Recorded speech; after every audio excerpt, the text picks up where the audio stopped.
ప్రతిపక్ష నాయకులను చూస్తూనే ఉన్నారు. జాతీయ స్థాయి ప్రతిపక్ష నాయకుల నుంచి ఓడిపోతేనేమో సడన్గా ఓట్ చోరీ అంటారు.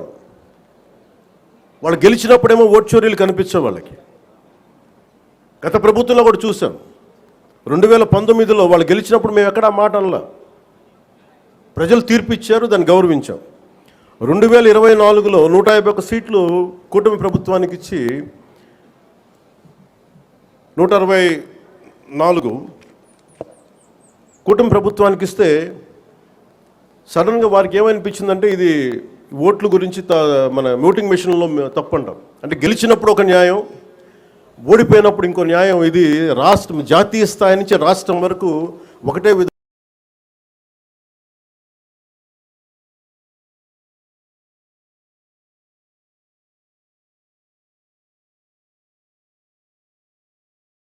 దేశాలన్నిటికీ కూడా అంతర్గతంగా అస్థిరత సృష్టించడం వాడి విధానం. మనం దాంట్లో అంతర్జాతీయ కుట్రలో భాగంగా చూడాలి ఇదంతా. ఎప్పుడైతే భారతదేశం అంతర్గతంగా బలహీనపడొద్దో, ఒక కోటని దెబ్బ కొట్టాలంటే బయటోడు కొట్టడం కంటే కూడా లోపల ఉన్నోడు తలుపు తీస్తే వచ్చే నష్టం ఎక్కువ. అందుకని ఎప్పుడు కూడా విదేశీ శక్తులు అంతర్గతంగా ఎవరున్నారు భారతదేశంలో, వాళ్ళకి ఎలాంటి ఇన్ఫర్మేషన్ ఇస్తే బాగుంటుంది, వాళ్ళ ఎజెండాని వీళ్ళందరూ మోస్తున్నారు.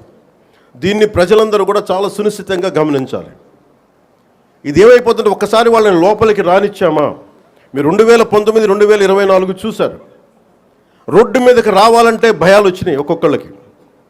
ఈ రోజున కూటమి ప్రభుత్వాన్ని తిట్టడానికి ఎవరు ఇబ్బంది పట్టట్లా. దేనికంటే ఇది ప్రజాస్వామ్యం, దీన్ని గౌరవించడానికి ప్రతి ఒక్కరికి మాట చెప్పేది. మీరు ఒక బాధ్యతగా మాట్లాడాలి, సద్విమర్శను సంపూర్ణంగా స్వీకరించే పరిస్థితులు ఉన్నాయి. కానీ గత ప్రభుత్వంలో చూస్తే విమర్శ చేయడానికి భయపడేవాళ్ళు. పోలీస్ అధికారులు డ్యూటీ చేయడానికి భయపడేవాళ్ళు. అధికారులు ఎనీ సివిల్ డిపార్ట్మెంట్స్ ప్రతి ఒక్కరు కూడా భయపడేవాళ్ళు. అడ్డగోలుగా దోచేసుకున్నారు. ఇవన్నీ కూడా విదేశీ శక్తులకి ఇది ఆలవాలం అయిపోద్ది. వారికి కనుసైగలు వీళ్ళందరూ మెలుగుతున్నారు. వీళ్ళందరూ అలా చూడాలి దీన్ని. అందుకని ప్రజల్ని నేను కోరుకునేది, ఈ 79వ స్వాతంత్ర దినోత్సవ శుభ సందర్భంగా మీరు అంతర్గత శత్రువులని ఒక కంట ఇప్పుడు మీరు కనిపెట్టి ఉండాలి.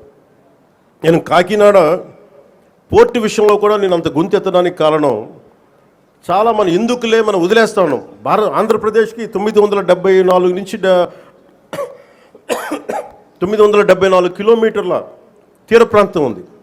ఇది మన పెట్టుబడులకి చాలా మంచిది.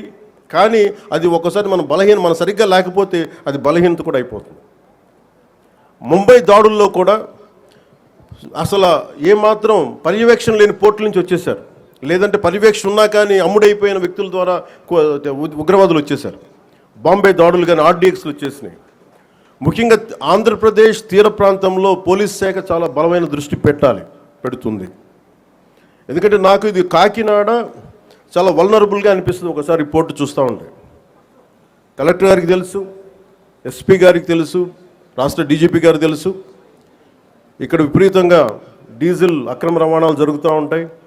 దీన్ని చాలా బలంగా ఎదుర్కోవాల్సిన అవసరం ఉంది. ఓన్లీ బియ్యమే కదా, డీజిలే కదా అని మనం వదిలేస్తే ఒకసారి దోపిడీ, ఒకసారి స్మగ్లింగ్ అలవాటైన వాళ్ళకి బయట నుంచి వెపన్స్ వచ్చే అవకాశాలు ఉంటాయి, బాంబులు తీసుకొచ్చే అవకాశాలు ఉంటాయి. వీటన్నిటినీ కూడా ఒక చాలా ఏమరపాటుగా ప్రతి ఒక్కళ్ళు ఉండాలి.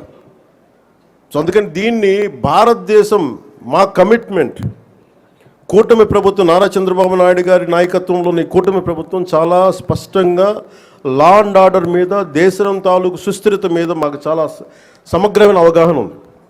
ఎక్కడ కూడా కరప్షన్ ఉన్న చోట ఆటోమేటిక్గా దేశం బలహీనపడుద్ది.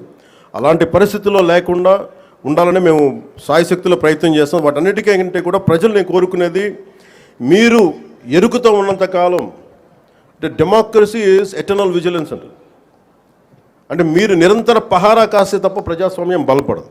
అందుకని మీరందరూ నిరంతరమైన విజిలెన్స్తో ఉండాలి, నిరంతరం ఇప్పుడు ఒక పహారా మనస్తత్వంతో ఉండాలి అనేది నేను మీ అందరికీ కోరుకుంటా ఉన్నాను.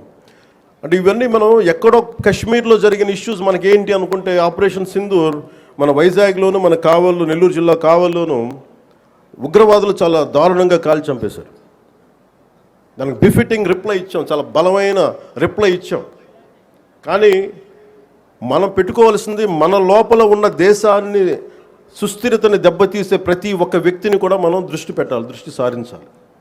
ఇది ప్రతిసారి ప్రభుత్వం పోలీస్ అధికారులు అనే కంటే కూడా ప్రతి ఒక్క పౌరుడి బాధ్యత ఇది.